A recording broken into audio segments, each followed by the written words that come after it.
How often should you change prices in SaaS? I want to talk to you about 3 levels of price changes, sort of levels of competency. So start at level 1, go to level 2, and then go to level 3. That might work for you. A lot of the large businesses out there right now that are moving fast and getting headlines, that are at level 3, and there's a reason for that. You might not want to go straight there. You just want to begin somewhere. So I'm going to walk you through this and how I think about it. So first, I want you to say that level 1 is to just do something, right? So it's just, 1 is start. And that just means that if you're not already raising prices, you just should. And that can be anything as simple as doing a 5% increase every year, or even better, an 8 or 10% increase every year. Just write your customers, get it done, and then start it. It can also mean reducing discounts, and that's usually sort of the 2 areas where you have something that might work. So I would say some sort of indexation on an yearly basis, or it might be discounts where you just try to control it. That is sort of the simplest way in which you can start to sort of look at this. So just review discounts every now and again. I would encourage you to incentivize your salespeople to not use discounts, so make their commissions dependent on them using less discounts. And then you can index, so raise prices also for existing customers on an annual basis. 5% should be possible in any industry vertical anywhere in the world, no matter what. 10% is possible in many, so consider that for reals. The second level is that you start to sort of review whether you have the right model or not. And I would say that you can sort of say, a lot of companies, they think, hey, there's some sort of like optimum curve. So if we have the perfect price, we are going to sell so if we raise the price, we're going to sell less. So we're going to make money until we sell so little, the conversion rate drops so much, so we're going to make less money. So there's some sort of price where it's like the right thing, right? And then, so a lot of people are sort of here and they're trying to sort of go up there, right? So they're trying to sort of move to the top of the curve. And what a lot of people are missing is that there might be a wholly different curve where they actually get to restructure their pricing, saying, okay, so maybe we're right now priced based on users, some model, and we actually, if we change it to a usage-based model in some way, we could make more money. So that would also require us to do a lot of work internally, where we had a project and we started to have different kind of telemetry on our solution, and we started to do different things, and then we might have a shift where we shift the entire customer base, but it might be a massive sort of 2-5x differential for how we do business. It might change the way we do sales. It's a transformation. So I call these upkeep moves, and I call them transformation moves. So upkeep is basically what we do up here, where we just start. We just make an upkeep move, where we're just trying to sort of move the needle to a little bit of a better place. And then transformation moves is where you say, hey, let's actually like create a wholly new model that we think is better for the market, right? So you will usually do transformation moves when it makes sense. And it can make sense for a variety of different reasons. It can be, hey, we think that the model we have, because we have now sold it for a number of years, seems to not work as well as it should. It could be that actually all the small customers we sell, they're fine, but the large customers, they're just paying way less than they should compared to the value they get. It might be we're introducing a new product. We have a new AI product and we don't know how to price it, so we want to change the model. It can be M&A. We bought a few competitors. We now have like multiple products and things that actually does a little bit the same, so we need to sort of unify. We need to sort of like clean up in the mess that we have. There can be different reasons for why you want to do a transformation, but transformations are usually big. They should be, and they will create a material impact on your business. So we have in our consultancy, we actually do these transformations. So this is the plug, I guess, but just to give you sort of an idea. So if you do sort of 5 or 10% or 15 or 20% over here in upkeep, the average price increase that we do in transformation work, and we track this in our projects, is 242%. And then when we execute it, and the median is actually 102%. And this is on an executed basis when we actually lift customers to the new prices. So it's just to say that if you want to get to, let's say, 100% price increase with a 5% a year, it's going to take you, even with compound interest, like 15 years to get there, right? So, or you might just get it done in a year and a half with a transformation project, or a year. So transformations is basically where you say we are so far ahead or sort of behind of where we want to be that we need to make a big splash. And that requires structural change, which is what the word transformation is. Okay, so level 3 is when you go sort of full matrix, and then you just go, you do both things all the time.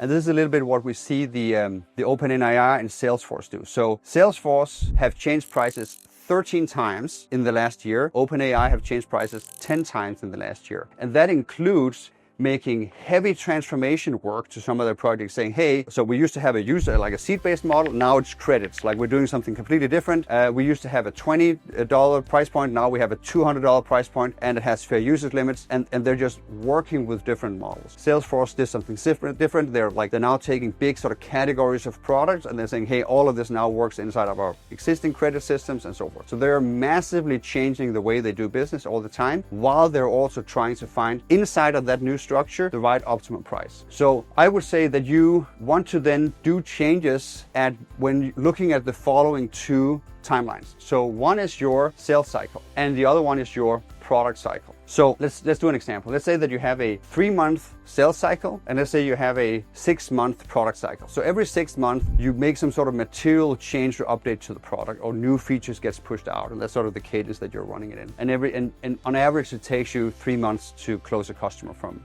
first contact to contract sign.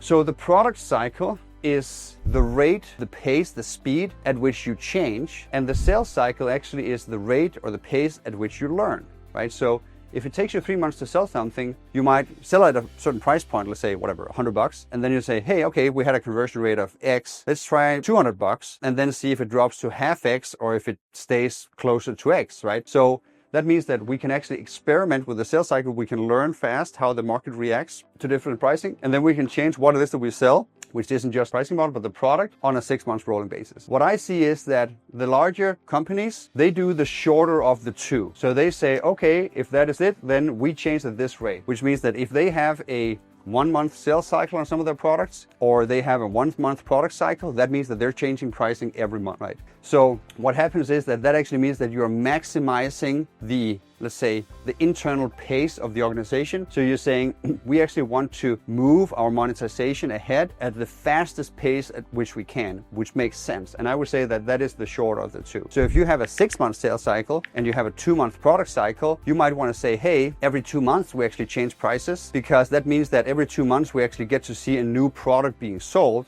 and that is a material change. So let's see how the market reacts to that.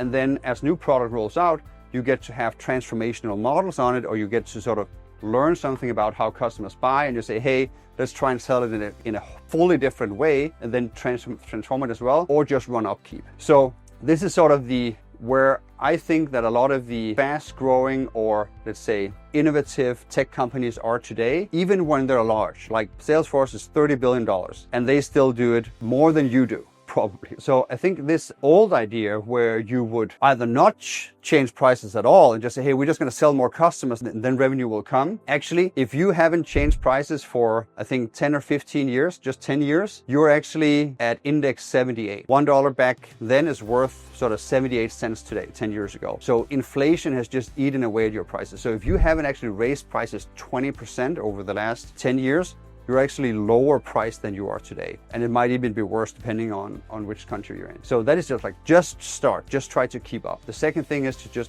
just review every now and again if you're even in the right model, and you should do that. And then once you get good at these things, sort of every now and again, you can just say, hey, how can we try and do it a little bit faster? And then maybe you just start with whatever the longer cycle of the two. And then you start to sort of move down to sort of the shorter cycle of the two. And then as that works over time, you will build the pricing muscle. Like you will build the internal capability to actually change prices and change models faster. And this, of course, is, you can sort of back this up in sort of what needs to be in place. You need to have sort of some management decision in place. You need to sort of know who actually calls the shot, like who's the decision maker on pricing. And that if you do it a lot, then suddenly like that will be a very well-known fact. Then you need to have sort of the right mechanisms internally. So figure out how product and sales and finance and all these divisions talk together and communicate and provide information around what works and what doesn't work. And then finally, of course, you need to have the right sort of systems in place where you can actually do the entitlement management, and you can actually send the invoices, and you can actually do the telemetry on the account, so you can measure their usage if you want to price on those usage metrics and not the other ones. So, and this is sort of what allows you to do these transformations and what allows you to push it out at a faster pace. So it is definitely sort of an organizational development task to be able to go from here to here. But the idea is that if you're not even at level 1 yet, don't try to go to level 3. Just go to level 1. Just start. And then once you're started, move further and then move further and then sort of increase the pace as you go along. So I see this as the 3 levels of pricing maturity and answers to how often should you change prices. Well, it depends on where you are. The great guys, the innovators, the front runners in the market are doing it on a monthly basis. And there's a reason for why they can do that is because it's a priority. They have weaponized monetization and they're using it as a way to win market. It's just not product anymore. It's also the pricing. I hope this helps. Good luck with it.